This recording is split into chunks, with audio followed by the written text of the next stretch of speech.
तो आज हम शुरू करने वाले हैं अध्याय 3, जिसका नाम है दो चरों वाले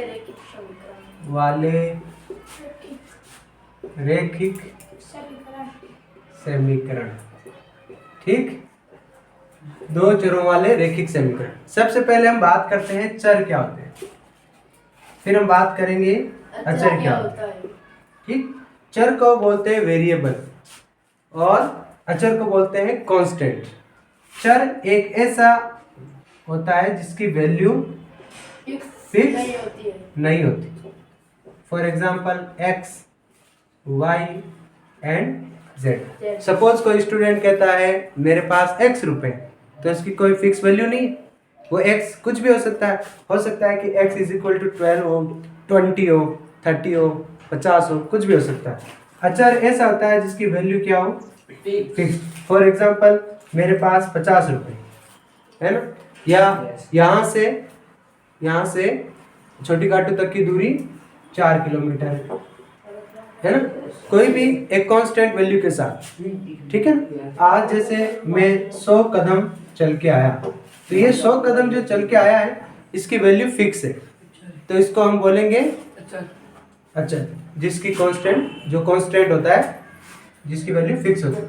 ये हो गए, यानी दो चर होंगे अपने पास में, चर यानी जिसकी वैल्यू फिक्स नहीं होगी।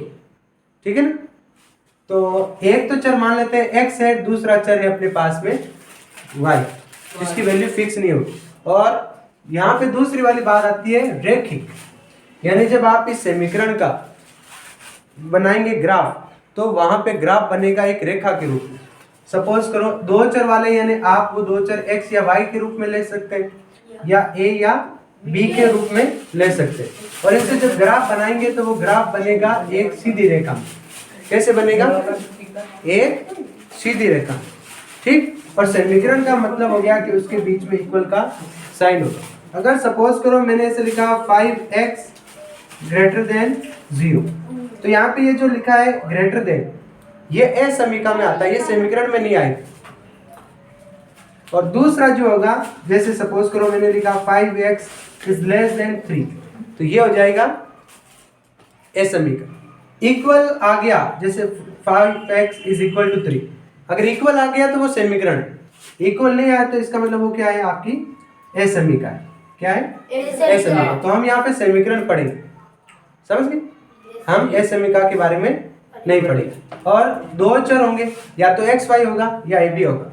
आपके इस चैप्टर में मोस्ट ऑफ टाइम आपको क्या मिलेगा, x। जैसे द्विघात समीकरण पढ़ा था, तो हमने क्या देखा था उस द्विघात समीकरण में कि वहां पे पावर 2 थी, है ना। अब वो पावर 2 कभी कभी तो x के फॉर्म में थी। सपोज करो कि वो ऐसा था 4x स्क्वायर प्लस में 2x और माइनस का 1। तो यहाँ पे आप देखोगे ये भी समीकरण नहीं है, अब इक्वल लगाते हैं, ये क्या हो गया, समीकरण हो गया, इक्वेशन हो गया। तो यहाँ पे x के फॉर्म में आपका द्विघात समीकरण था, लेकिन कभी कभी इसी समीकरण को s के फॉर्म में भी दे सकते हैं, तो ये आपका x के रूप में एक द्विघात समीकरण हो गया। यानी कि ये जो वेरिएबल है, ये जो चर पद है, ये आपका x y या फिर s या a b किसी भी फॉर्म में हो सकता है, बट हम मोस्ट ऑफ टाइम x और y का यूज करेंगे।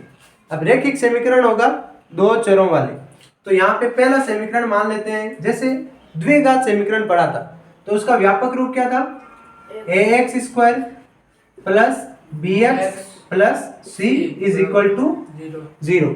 ये व्यापक रूप होता है।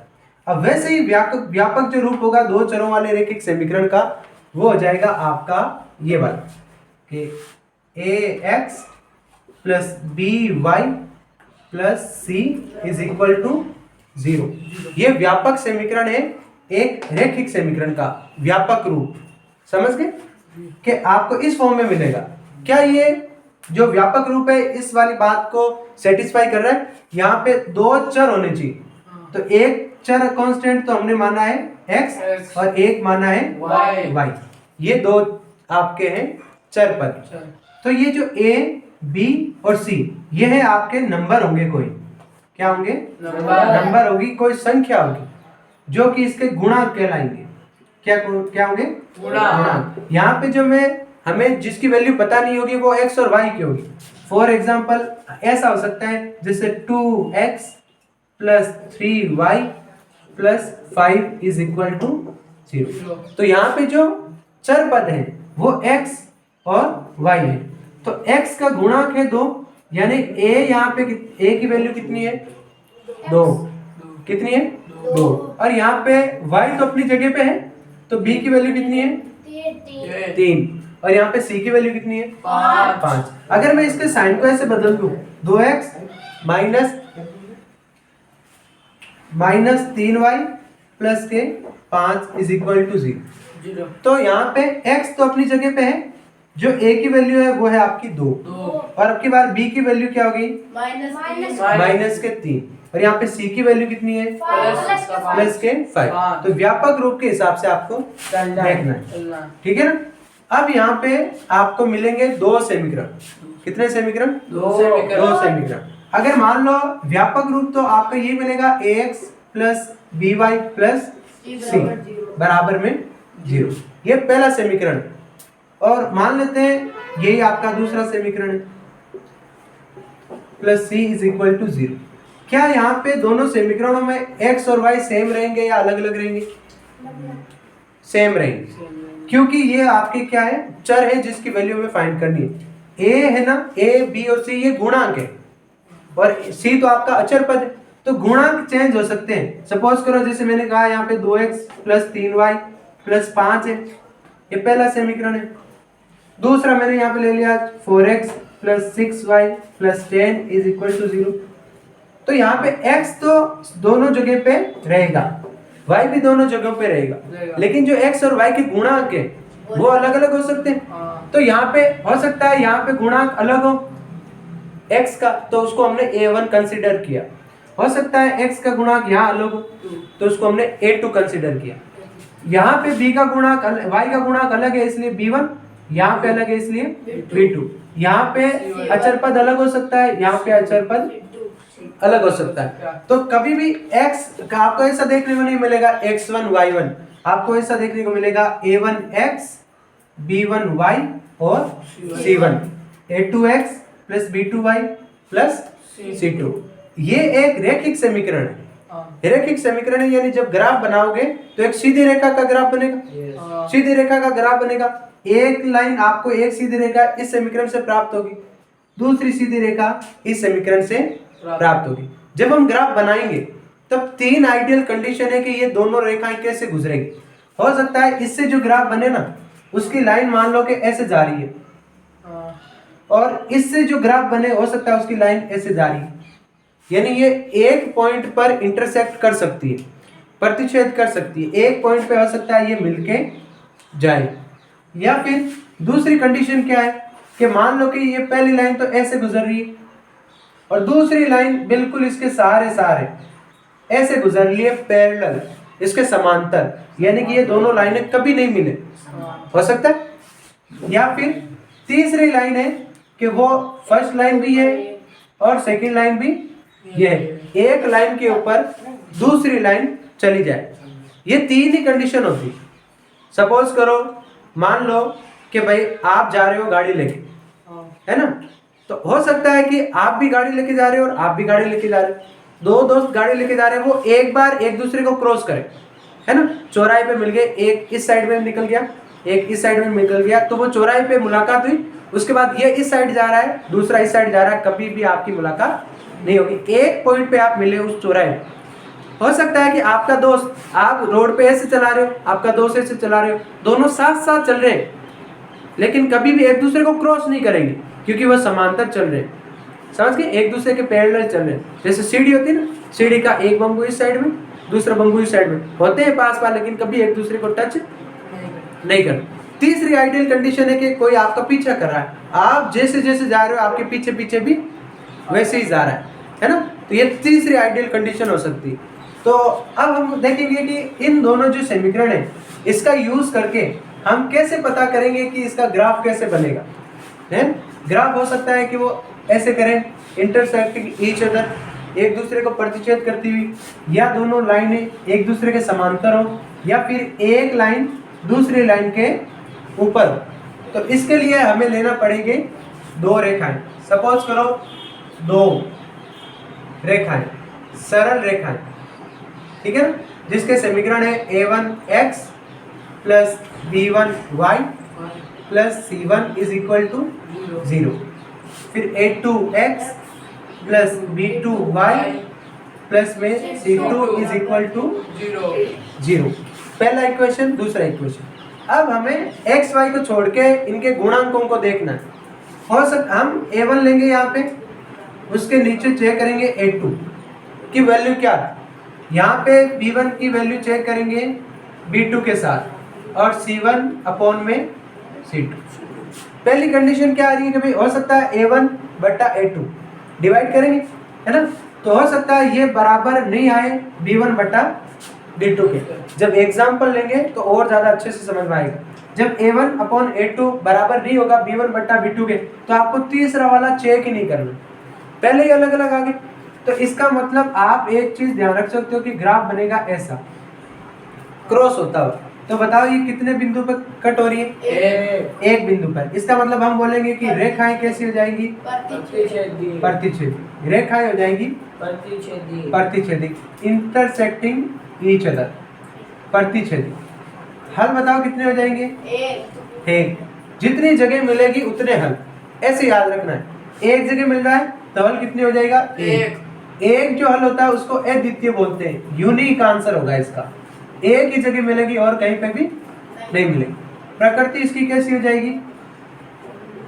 प्रकृति अगर आंसर है, अगर इसका हल है तो संगत, हल नहीं है तो असंगत। अब भले आंसर एक हो या अनंत हो, इससे कोई फर्क नहीं पड़ता, हल है ना, इसका मतलब ये प्रकृति है इसकी संगत। ये आपको ध्यान रखना है। जैसे आप ये चेक करोगे आपको पता चल जाएगा कि ग्राफ ऐसा बनने वाला है, तो फिर हमें बस इसी पॉइंट को ढूंढना है, ग्राफ में बहुत हेल्प करेगा, समझ गए। दूसरी कंडीशन हो सकती है, मान लो आपने चेक किया कि a1 बटा a2 ये बराबर आ गया b1 बटा b2। क्या आप आगे चेक करोगे कि नहीं करोगे? चेक करना है तो बराबर लगा देंगे c1 बटा c2, और मान लेते हैं कि ये बराबर नहीं है, पहले बराबर नहीं है तो चेक ही नहीं करना। अगर पहला बराबर आ गया और दूसरा आगे वाला बराबर नहीं आ गया, तो हम बोलेंगे कि भाई अब इसका ग्राफ बनेगा ऐसे, एक दूसरे के पैरेलल, समांतर। तो रेखाएं बनेंगी समांतर, रेखाएं हो जाएंगी एक दूसरे के पैरेलल समांतर। बताओ ये कहीं पे मिल रही है क्या? नहीं मिल रही। तो बताओ हल कितने होंगे? 0। हल हो जाएगा 0, शून्य। यानी आप ये भी कह सकते हो कि कोई हल नहीं, हल किसी भी हल का अस्तित्व नहीं है। अगर हल भी नहीं है तो इसका मतलब इनकी प्रकृति कैसी हो जाएगी? असंगत हो जाएगी। यानी ये प्रकृति संगत नहीं है, ये हो जाएगी असंगत। अब हो सकता है आपको सवाल कैसे पूछेगा, वो बोलेगा a1 बटा a2 से चेक करके बताओ क्या प्रतिच्छेदी है क्या या समांतर है, या फिर वो बोलेगा कि भाई a1 बटा a2 से चेक करके बताओ इसके हल कितने होंगे, या फिर वो पूछ लेगा कि आप बताओ ये संगत है या असंगत, तीनों में से कुछ भी आए, या फिर वो पूछ लेगा बताओ कि किसी बिंदु पर मिलेगी या नहीं मिलेगी। तो हमें a1 बटा a2 का यूज लेना है। पहली कंडीशन बराबर होगी भी नहीं, अगर हो गया तो अगला वाला बराबर नहीं हो। और एक और कंडीशन आती है कि यहाँ पे अगर तीनों बराबर हो जाए तो, यानी a1 बटा a2 ये बराबर हो जाए b1 बटा b2 और ये बराबर हो जाए c1 बटा c2। अगर तीनों ही बराबर हो गए तो हमें चेक कैसे करना है कि भाई यहाँ पे पहली लाइन और दूसरी लाइन, बस हमें उसने बोला है, देखने पे लगेगा कि दोनों लाइनें अलग अलग है, बट एक्चुअल में वो एक ही लाइन, तभी तो दोनों एक दूसरे के ऊपर आ रही हो, लाइन सेम है, एक ही लाइन है, तभी भाई ये भी इसी रास्ते से गुजर रही है, ये भी इसी रास्ते से गुजर रही है, इसका मतलब दोनों को एक ही काम है, वो दोनों लाइनें अलग अलग नहीं, वो एक ही है, बस हमें उल्लू बनाया है। तो आपको उल्लू बनना नहीं, समझ गए। अगर रेखाएं ऐसी हुई तो रेखाएं बताओ, अगर डायग्राम ऐसा बना तो रेखाएं कैसी हो जाएगी? एक जैसे रास्ते वाली, एक समान पथ वाली रेखाएं हो जाएगी संपर्क। अब बताओ हल कितने होंगे? भाई जितनी जगह मिलेगी उतने हल, अनंत जगह मिल रही है, हर पॉइंट पे मिल रही है, तो इसके हल भी कैसे हो जाएंगे? अनंत। इसका एक और बोलते हैं अपरिमित हल या अनेक हल, एक ही बात। अब बताओ प्रकृति संगत है या असंगत? प्रकृति संगत है या असंगत? संगत। अगर हल है तो संगत, और अगर हल नहीं है तो असंगत। इन तीनों चीजों का याद रखना। जैसे ये तीनों चीजें हुई, अब हम एग्जांपल देखेंगे और आपको ये A1/A2, B1/B2, C1/C2 आराम से समझ में आ जाएगा। जब ये समझ में आ जाएगा तो ये हेल्प कहाँ करेगी? एक तो इन तीनों में से भाई बताओ रेखाएं प्रतिच्छेदीय, समांतर या संपाती, यही यूज में लेंगे। हलों की संख्या पूछ ले, यही यूज में लेंगे। संगत असंगत पूछ ले, यही लेंगे। समझ गए? और ये आपको ग्राफ में भी हेल्प करेगा। आपको ग्राफ बनाने को बोलेंगे तो हम पहले इससे अपने दिमाग में सोल्व करके A1/A2, B1/B2, सर ग्राफ ऐसा बनेगा, है ना। अगर प्रतिच्छेदी हो गया तो हम उस एक प्रतिच्छेदी बिंदु को ढूंढ लेंगे, और अगर अलग अलग हुआ तो अलग अलग बिंदुओं को ढूंढ लेंगे। भाई समांतर है, कहीं मिल भी नहीं रही, और अगर मिल नहीं रही, अगर आंसर ही नहीं मिल रहा, तो हमें कहीं पे भी फाइंड करने की भी जरूरत नहीं। भाई मान लो रेखाएं समांतर ऐसी है, ये कहीं नहीं मिल रही ना, तो आप जो भी वैल्यू रखोगे आपका ग्राफ ऐसा बनेगा। और अगर मान लो प्रतिच्छेदी है ना, तब आपको उस एक पॉइंट को ढूंढना पड़ेगा जहां पे ये मिलती है। और संपाती है तो कोई भी वैल्यू रखो, आपको आंसर सेम ही मिलने वाला है। ठीक है ना। अब हम एग्जांपल देखेंगे और एग्जांपल के साथ में इनको अच्छे से समझेंगे।